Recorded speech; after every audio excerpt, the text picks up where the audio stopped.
I never thought one choice could erase an entire life, but it did, and I am still standing inside the silence it left behind. Some nights I wake up feeling like my chest is caving in, like the air itself is judging me, and that is when I remember how everything I loved slipped through my hands because I was weak in one moment that should have been strong. Please stay with me until the end, because this is not just about cheating. It is about how quickly love can turn into loss without making a sound. I was married to a man who loved me in quiet ways. He never made grand speeches or dramatic promises, but he showed up every single day. He fixed things before they broke. He noticed when I was tired and brought me water without asking. Our life was calm, almost too calm, and I didn't know back then that calm was safety. I thought love was supposed to feel loud all the time. I thought comfort meant boredom, and that lie slowly grew inside me without me realizing it. His best friend was always around. He had been there long before I was. They laughed the same way, shared memories I wasn't part of, and trusted each other without effort. I never saw him as a threat. He was like furniture in our home, always present, always familiar. That made everything worse, because when lines blur slowly, you don't feel them crossing until it's too late.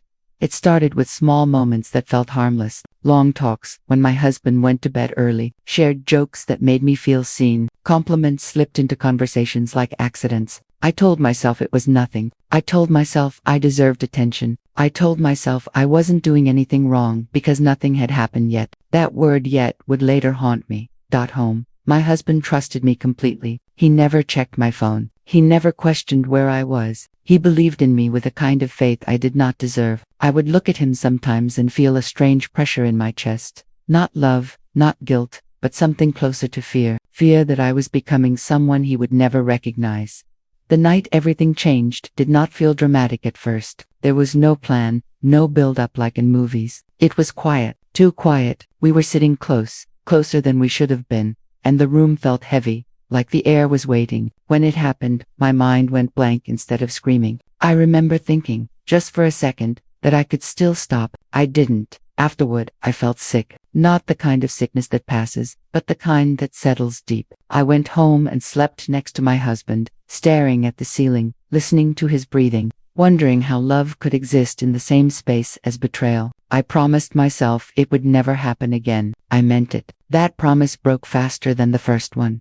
The guilt did not stop me, it only made me quieter. I smiled less. I pulled away. My husband noticed. Of course he did. He asked if I was okay. He asked if I was tired. He asked if I needed anything. Each question felt like a blade, but I still lied. I became skilled at lying in gentle tones, at acting normal while my chest burned. The affair didn't feel exciting anymore. It felt desperate. It felt like sinking, and still reaching for something instead of swimming back. I hated myself during it, and I hated myself even more after it ended, because it did end, abruptly, messily, without closure. And I thought that meant I could bury it. I was wrong.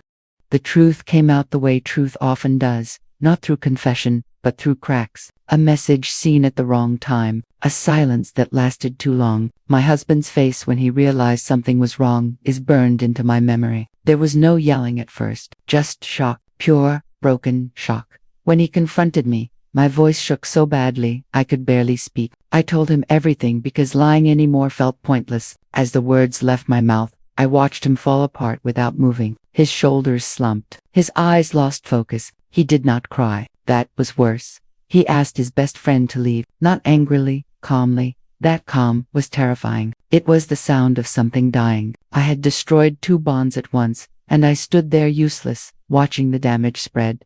The days after were unbearable. The house felt empty even when we were both in it. He stopped touching me. He stopped looking at me. At night, I could hear him turn away, putting space between us like a wall. I wanted to beg, to explain, to promise everything, but promises felt meaningless now. He told me he didn't know who I was anymore. That sentence broke something permanent inside me. I realized I didn't know who I was either. I had traded a life built on trust for moments that meant nothing in the end. The friend disappeared from our lives completely. Years of history gone overnight. My husband lost more than a marriage. He lost someone he grew up with, someone he trusted like family. And I was the reason that when he finally said he wanted to separate, his voice was steady. He had already grieved. I was still drowning. I packed my things slowly, touching objects that used to mean home, realizing I would never feel safe in that space again.